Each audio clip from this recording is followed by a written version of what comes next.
আমার অনেক দিন ধরে ইচ্ছে পাহাড়ের কোলে আমার ছোট্ট সুন্দর একটা বাড়ি হবে, যেখানে সকালটা শুরু হবে কাঞ্চনজঙ্ঘার দিকে তাকিয়ে আর রাতে পাইন বনের হাওয়া এসে ছুঁয়ে যাবে ঘরের জানলা। কিন্তু বাস্তবতা হলো পকেটবাবু এখনও সেই পারমিশনটা আমায় দেননি। তা বলে কি স্বপ্ন দেখা বন্ধ?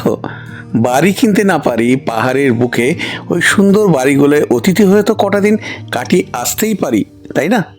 চলুন আজ আপনাদের নিয়ে যাব পাহাড়ের তেমনই এক রূপকথার ডেরায়, যেখানে গিয়ে আপনিও সেই রূপকথার রাজ্যে ডুবে যাবেন। জায়গাটা হলো কালিম্পং জেলার চারখোল, আর এই রূপকথার রাজ্যের নাম হলো চারখোল রিসোর্ট। তাহলে চলুন এই চারখোল রিসোর্টে আমার একদিন থাকার অভিজ্ঞতাটা আপনাদের সাথে শেয়ার করি। কথা দিচ্ছি ভালো লাগবেই। কিভাবে আপনারা এই চারখোল রিসোর্টে পৌঁছবেন, কেমনই বা রুম রয়েছে, কেমনই বা সেই রুমগুলোর ভাড়া, সব কিছু জানতে পারবেন আজকের এই ভিডিও থেকে। তাহলে ভিডিওটা একদম প্রথম থেকে স্কিপ না করে শেষ পর্যন্ত দেখবেন। চলুন। শিয়ালদা স্টেশন থেকে 12343 শিয়ালদা হলদিবাড়ি দার্জিলিং মেলে করে আমি একেবারে পৌঁছে গেছিলাম পরের দিন সকালে এনজেপি পর্যন্ত। এবারে এনজেপি পৌঁছে সেখান থেকে শেয়ারিং গাড়িতে পৌঁছে গেছিলাম একদম কালিম্পং, আর কালিম্পং থেকে আবার শেয়ারিং গাড়িতে আমি চলে গেছিলাম এই চারখোল রিসোর্ট পর্যন্ত। এনজেপি বা শিলিগুড়ি থেকে এই চারখোল রিসোর্ট পর্যন্ত ছোট গাড়ি বা বড় গাড়িতে 3,500 থেকে 4,000 টাকার মতো ভাড়া নেবে, আর সময় লাগবে প্রায় ঘন্টা 3 মতো। শিলিগুড়ি থেকে বাসে বা শেয়ারিং জিপেতে করে কালিম্পং পৌঁছে সেখান থেকে শেয়ারিং গাড়িতেও পৌঁছে যাওয়া যায়, যেমনভাবে আমি পৌঁছে গিয়েছিলাম। কালিম্পং থেকে চারখোল পর্যন্ত শেয়ারিং ক্যাবের ড্রাইভারের কন্ট্যাক্ট নাম্বার স্ক্রিনেতে দেওয়া রইল, চাইলে আপনারা যোগাযোগ করে নিতে পারেন। মেন রোড থেকে আর এই চারখোল রিসোর্ট পর্যন্ত শেষ 1 কিলোমিটার রাস্তা কিন্তু বেশ খারাপ, এরকম একদম পাথরের রাস্তা। এই সিঁড়ি দিয়ে ওপরে উঠেই চোখে পড়বে একটা দারুণ লবি রয়েছে, যার সাথে রয়েছে এখানকার রিসেপশন। তা চলুন এই রিসেপশনে আমি চেক ইন প্রসেসটা আগে করে নিই। এসে পৌঁছে গেছি চারখোল রিসোর্টেতে। দুর্দান্ত, দারুণ। মানে আমি জাস্ট লাগেজটা রাখলাম, এবারে রুম টুরটা তো আপনাদের দেখাবো। একদম রিসেপশন থেকে শুরু করছি। দেখুন রিসেপশনটাই কি সুন্দর। এই হচ্ছে চারখোল রিসোর্ট। রিসেপশনে ঢোকার আগে প্রথমেই চোখে পড়লো একটা দারুণ কারুকার্য করা একটা কালারফুল মেন গেট, দেখতে দুর্দান্ত লাগছিল। এদিকে রয়েছে রিসেপশন ডেস্ক, আর এই দিকটা হচ্ছে পুরোটা লবি, যেখানে অনেকজন একসাথে বসারও কিন্তু ব্যবস্থা রয়েছে। আপনারা চাইলে অনেকটা সময় এখানে এই চেয়ারে বসে টাইম পাস করতে পারেন, গল্প গুজব করতে পারেন, সেটা সম্পূর্ণ আপনাদের ইচ্ছা। আর এই দিকেও কিন্তু এরকম চেয়ার রয়েছে, কাঠের এরকম টেবিল মতো করা রয়েছে, এখানে আপনারা চাটা রেখে খেতে পারেন। এখানে আবার ইংরাজি, বাংলা, হিন্দি বিভিন্ন রকমের ম্যাগাজিন চোখে পড়লো, যার মধ্যে বাংলা ম্যাগাজিনের আধিক্যই বেশি ছিল। আপনার বেবি যদি খুবই ছোট হয়, তার কথা মাথায় রেখে এনারা কিন্তু তার খেলার ব্যবস্থাও রেখেছেন। এবারে চলুন একটু সিঁড়ি দিয়ে ওপরের দিকে যাওয়া যাক। হ্যাঁ, এই ওপরে উঠেই রয়েছে দারুণ একটা ডাইনিং এরিয়া, যেখানে বসে আপনারা ব্রেকফাস্ট, লাঞ্চ, ডিনার সব কিছুই করতে পারেন। আর এর সাথে রয়েছে একটা বিশাল সাইজের বোর্ড, এখানে আপনি চারখোলের সম্বন্ধে লিখতে পারেন, বা এই চারখোল রিসোর্টে থাকার আপনার কেমন অভিজ্ঞতা সেই সব নিয়েও লিখতে পারেন। এর পাশে একটা ওয়াশ বেসিন রয়েছে, সেখানে আবার মিরারও রয়েছে, নিচের দিকে ডাস্টবিনও রয়েছে। একদম যা যা থাকার সমস্ত কিছু রয়েছে এই রিসোর্টটাতে। আর এই রিসোর্টে ডাইনিং এরিয়ার সাথে একটা ব্যালকানি রয়েছে। যদি ওয়েদার একদম ক্লিয়ার থাকে তাহলে এখান থেকে দারুণভাবে আপনারা কাঞ্চনজঙ্ঘাও দেখতে পাবেন। এইবারে রুমগুলো দেখিয়ে দিই আপনাদেরকে। প্রথমে আমি যে রুমটা নিয়েছি সেই রুমটা দেখিয়ে দিই, সেটা এখানকার সব থেকে চিপেস্ট রুম। চলুন রুমটা একটু দেখিয়ে দিই আপনাদেরকে। রুম হচ্ছে R1। এই ঝুঁকে এখানে এই বেড আছে, নিচ অ্যান্ড ক্লিন বেড। এখানে টাওয়াল আছে, টোটাল কিট এখানে দেওয়া রয়েছে যেমন দেখতে পাচ্ছেন। এইদিকে রয়েছে দুটো উডেন চেয়ার, আর এদিকে টেবিলে একটা কমপ্লিমেন্টারি মিনারেল ওয়াটারের বোতল রয়েছে, একটা বিস্কিটের প্যাকেট রয়েছে, হাজমোলা, একটা লজেন্স, সুগার স্যাশে রয়েছে, টি ব্যাগ, আর এদিকে রয়েছে বিস্কিট। এদিকে এক্সট্রা ব্ল্যাঙ্কেট দেওয়া আছে, রয়েছে আর পিলো। তাছাড়া এখানে ইলেকট্রিক কেটল রয়েছে, গ্লাস, জাগ। এখানে এই যে মিরার, সেখানে আপনারা আমাকেই দেখতে পাচ্ছেন। আর এখানে রয়েছে ইন্টারকাম, এখানেও আবার চার্জিং পয়েন্ট রয়েছে। এদিকে রয়েছে হ্যাঙ্গার, এদিকে একটা লাইট আছে। এই যে মহিলাদের সাজগোজের জন্য কোনো প্রবলেম হবে না। আর এইদিকে হচ্ছে ওয়াশরুম, যথেষ্ট পরিষ্কার ওয়াশরুম।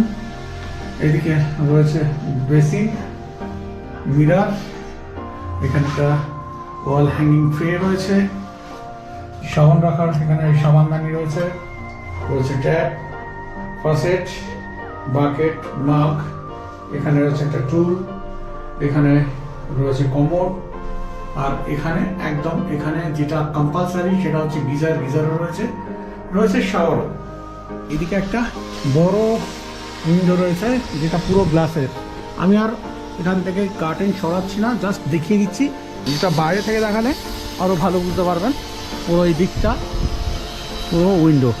ডাইনিং এরিয়ার উপরে একটা দুর্দান্ত রুফটপ রয়েছে, যেখানে বসে আপনারা সকাল সন্ধ্যে তো আড্ডা দিতেই পারেন, তার সাথে উপরি পাওনা হিসাবে চারিদিকের প্রাকৃতিক সৌন্দর্যকে দু চোখ ভরে উপভোগ করতে পারেন।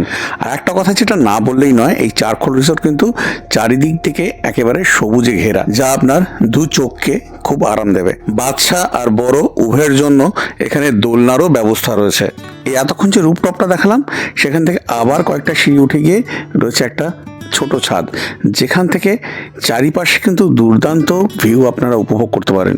কিন্তু ওই যে শর্ত একটাই, যদি ওয়েদার ক্লিয়ার থাকে। আমি যেদিন এই চারখোল রিসোর্টে ছিলাম সেদিন কিন্তু ওয়েদার খুব একটা ক্লিয়ার ছিল না, একটু ক্লাউডি ওয়েদারই ছিল। এবারে চলুন এখানকার কটেজগুলো আপনাদেরকে দেখিয়ে দিই। এখানে দু রকমের কটেজ রয়েছে, কোনোটা 2700 করে আর কোনোটা 2900 করে। যেগুলো একটু নিচের দিকের কটেজ সেগুলো 2700 করে, আর যেগুলো একটু ওপরের দিকে সেগুলো হচ্ছে 2900 করে। যদিও কটেজের ভেতরে কোনো রকম সেভাবে হেরফের নেই। চলুন এবারে এই কটেজের ভেতরগুলো কেমন সেটা দেখিয়ে দিই।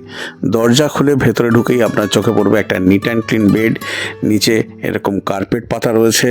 এই কটেজের বেশিরভাগ ওয়াল কিন্তু গ্লাসের, যে কারণে পর্দাগুলো সরিয়ে দিলে কিন্তু দুর্দান্ত হিল ভিউ পাবেন। আর এখানে যে টেবিল রয়েছে, টেবিলের মধ্যে একটা কমপ্লিমেন্টারি মিনারেল ওয়াটার বোতল আর কিছু কিটও দেওয়া ছিল। আর এইদিকে এই ব্ল্যাঙ্কেট রাখা রয়েছে, ইলেকট্রিক কেটেল রয়েছে, একটা মিরার রয়েছে, আর এর সাথে রয়েছে ওয়াশরুম। চলুন ওয়াশরুমটা দেখিয়ে দিই। ওয়াশরুমটাও কিন্তু পরিষ্কার পরিচ্ছন্ন, একদম স্ট্যান্ডার্ড সাইজের ওয়াশরুম, যেখানে কমোড, ফসেট রয়েছে, গিজার তো রয়েছে, ট্যাপ রয়েছে, শাওয়ার রয়েছে, রড রয়েছে জামা কাপড় ঝোলানোর জন্য, এদিকে ওয়াশ বেসিন রয়েছে মিরার। সব মিলে কিন্তু বেশ সুন্দর। এইটা গেল 2700 টাকার কটেজ। এবারে চলুন 2900 টাকার একটা কটেজ দেখিয়ে দিই। এই 2900 টাকা বা 2700 টাকায় কিন্তু আপনারা দুজন করে থাকতে পারবেন। চলুন এবার 2900 টাকার কটেজটা দেখুন। একই কটেজ, একই সব কিছু রয়েছে, মানে যেমন এই 2700 টাকারটা সেম রয়েছে এই 2900 টাকারটা, শুধু একটু হাইটের হেরফেরে এই একটু প্রাইসটা বেশি হচ্ছে। আর ওয়েদার ক্লিয়ার থাকলে এখান থেকে দারুণভাবে আপনি কাঞ্চনজঙ্ঘা দেখতে পাবেন। দুর্দান্ত এই চারখোল রিসোর্টের এই কটেজগুলো, একবার এলে বাড়ি ফিরে যেতে মন চাইবে না। সব মিলিয়ে আমার তো দারুণ লেগেছিল। একটা কথা যেটা বলা হয়নি, দুজনের অধিক যদি এই কটেজে আর একজন থাকেন সেক্ষেত্রে তার কিন্তু 1000 টাকা এক্সট্রা পড়বে। এটা কিন্তু শুধু থাকার জন্য, খাওয়ার খরচা আলাদা। যেমন বলেছি, পার হেড 800 টাকা প্রতিদিন দিতে হবে। সব কটেজেই সেম অ্যামিনিটিস রয়েছে যেগুলো আমার চোখে পড়লো। আর ওয়াশরুমগুলো মোটামুটি একই সাইজ রয়েছে, আর যা যা থাকার সব কিছুই রয়েছে। সব মিলে কিন্তু বেশ ভালো। প্রতিটা ওয়াশরুমের বাইরে কিন্তু স্লিপারও দেওয়া আছে। আর প্রত্যেকটা কটেজের সাথে একটা লম্বা ব্যালকনি রয়েছে, যেখান থেকে একদম সূর্যোদয়ের আগে থেকে আপনারা দাঁড়িয়ে সূর্যোদয় থেকে সূর্যাস্ত পর্যন্ত উপভোগ করতে পারবেন। চারখোল রিসোর্ট থেকে এই রিসোর্টের সাথে একটা সিঁড়ি রয়েছে, কয়েকটা সিঁড়ি উঠলেই এরকম বসার ব্যবস্থা রয়েছে। এখান থেকে কিন্তু চারখোলের অনেকটাই দৃশ্যমান।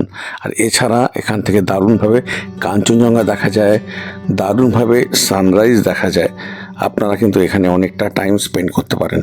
এবারে খাবারের ব্যাপারে আসি। এখানে কিন্তু খাওয়া দাওয়া সমস্ত বাফে সিস্টেমে, একজন মানুষের 4 বেলা খাওয়ার জন্য এরা নিচ্ছে 800 টাকা করে। এবারে চলুন সেদিনকে লাঞ্চে কী ছিল সেটা আপনাদেরকে একটু দেখিয়ে দিই। এখানে রয়েছে প্লেট আর স্পুন। এখানে চলে এসেছে এই পটাটো চিপস, এখানে দিয়েছে স্যালাড, এখানে দিয়েছে ডাল, একদম গরমা গরম ডাল, এখানে দিয়েছে আলু ফুলকপির একটা মিক্সড ভেজ মনে হচ্ছে, আলু ফুলকপি বিনস দিয়ে গাজর দিয়ে। এখানে রয়েছে এগ কারি, এখানে রয়েছে চাটনি, আর এখানে রয়েছে এই ভাত, একদম ধোঁয়া ওঠা ভাত। এই রয়েছে এখানে এই লাঞ্চের ব্যবস্থা। তো আমি এবার একটু লাঞ্চটা করে নেবো, তারপর লাঞ্চটা করে নিয়ে একটু পায়ে পায়ে হেঁটে এই চারখোল গ্রামটাকে দেখব।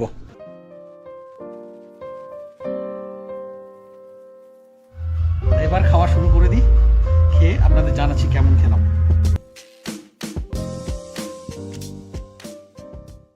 যেমন আপনাদের বললাম সেই অনুযায়ী লাঞ্চ সেরে আমি একটু পায়ে পায়ে হেঁটে বেরিয়ে পড়লাম চারখোলকে দেখব বলে। প্রথমে পাইন ফরেস্ট যাব। কিছুটা হাঁটার পরে দেখলাম তাড়াতাড়ি করে সন্ধে নেমে আসছে। পাহাড়ি রাস্তা, জঙ্গলের মধ্যে দিয়ে যাওয়াটা একটু রিস্কি হয়ে গেল, সে কারণে আর বেশি দূর গেলাম না। আমি চলে এলাম আবার চারখোল রিসোর্টের কাছে, আর সেখান থেকে এই পাথুরের রাস্তা ধরে গ্রামের মধ্যে একটু নিচের দিকে নেমে গেলাম। পাহাড়ি ছোট্ট ছোট্ট বাড়িগুলোর সামনে সুন্দর সুন্দর পাহাড়ি ফুল আমার নজরে এলো, আর সেগুলো দেখে আমি খুব এনজয় করছিলাম। আমি জানি আপনি যখন এখানে যাবেন আপনিও কিন্তু এইগুলো দেখে ঠিক আমার মতনই এনজয় করবেন। সেদিন এইসব দেখতে দেখতে ঘড়ির কাঁটার দিকে দেখতেই ভুলে গেছিলাম। হঠাৎ করে যখন আকাশের দিকে চোখ গেল তখন দেখলাম সূর্যি মামা বিদায় নিয়েছেন। আবার কিছুটা হাঁটতে হাঁটতে নিচের দিকে নামলাম, কিন্তু একদম সন্ধে হয়ে যেতে তারপর আবার হেঁটে হেঁটে ওপরের দিকে একদম আমার রিসোর্টে ফিরে এলাম। তখন রিসোর্টের সব লাইট জ্বলে গেছে, দারুণ লাগছে। এইটা সেই টেরেসটা যেটা আগে আপনাদেরকে দেখিয়েছি। এইবারে এই রাতে আলো জ্বলার পরে কটেজগুলো কেমন লাগছে চলুন সেইগুলো একটু আপনাদেরকে দেখাই। একদম মায়াবী একটা রূপ নিয়েছিল সেদিনকার এই চারখোল রিসোর্ট। সন্ধে হতে না হতেই আমার রুমে চলে এলো ভেজ পকোড়া আর 1 কাপ চা। চলুন এবার দেখাই সেদিনকে ডিনারেতে কি কি ছিল। এখানে রয়েছে ডাল, একদম সমস্ত ধোঁয়া উঠছে। এখানে রয়েছে আলু ফুলকপির একটা তরকারি, এখানে রয়েছে চিকেন, এখানে রয়েছে ভাত, আর এটাতে রয়েছে চাটনি। খেয়ে নিয়ে জানাচ্ছি যে কেমন খেলাম। নিয়ে নিয়েছি 2টো রুটি, গরম গরম রুটি, এখানে ফুলকপির তরকারি, আর এখানে চিকেন। চাটনিটা করে নেবো। ডিনার সারলাম, খাবারটা বেশ ভালো ছিল। রুটিগুলো যেমন সফট ছিল, আর তার সাথে ডালটা আমি আর খাইনি, এত পাতলা ডাল, আর বোল টোল কিছু দেয়নি বলে ডাল খাইনি।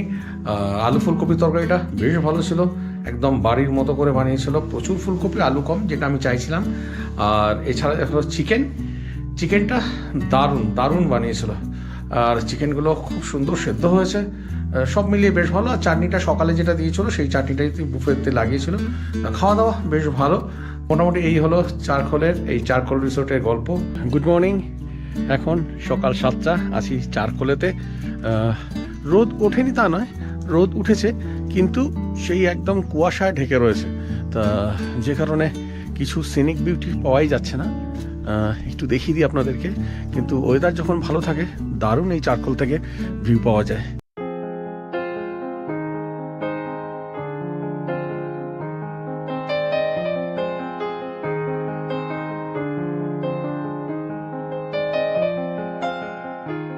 বাফে পর্যন্ত আমি ওয়েট করতে পারবো না, কারণ বাফে 8:30 9টার আগে লাগে না, কিন্তু আমায় 8টায় বেরিয়ে যেতে হবে। সার্ভিস ক্যাবে করে আমি বেরোবো এখান থেকে, তা যে কারণে আমায় টেবিলেই সার্ভ করে দিয়েছে। টোস্ট দিয়ে দিয়েছে, এদিকে জ্যাম, এদিকে বাটার, এদিকে অমলেট, আর দিয়ে দিয়েছে কফি। এইভাবেই একটা দিন দারুণভাবে চারখোল রিসোর্টের অভিজ্ঞতা সঞ্চয় করে আবার পাড়ি দিলাম আমার পরের গন্তব্যের দিকে। আপনাদের কেমন লাগলো আজকে ভিডিওটা জানাতে কিন্তু কোনো রকমই ভুলবেন না। যদি ভালো লেগে থাকে তাহলে অতি অবশ্যই একটা লাইক দিয়ে দেবেন, আর যদি এই ট্রাভেল আর্নি 0.3 চ্যানেলটাকে এখনও সাবস্ক্রাইব না করে থাকেন তাহলে প্লিজ প্লিজ প্লিজ চ্যানেলটাকে সাবস্ক্রাইব করে বেল আইকন প্রেস করে অল প্রেস করে দিন। সবাই ভালো থাকুন, আনন্দে থাকুন, আর সুস্থ থাকুন।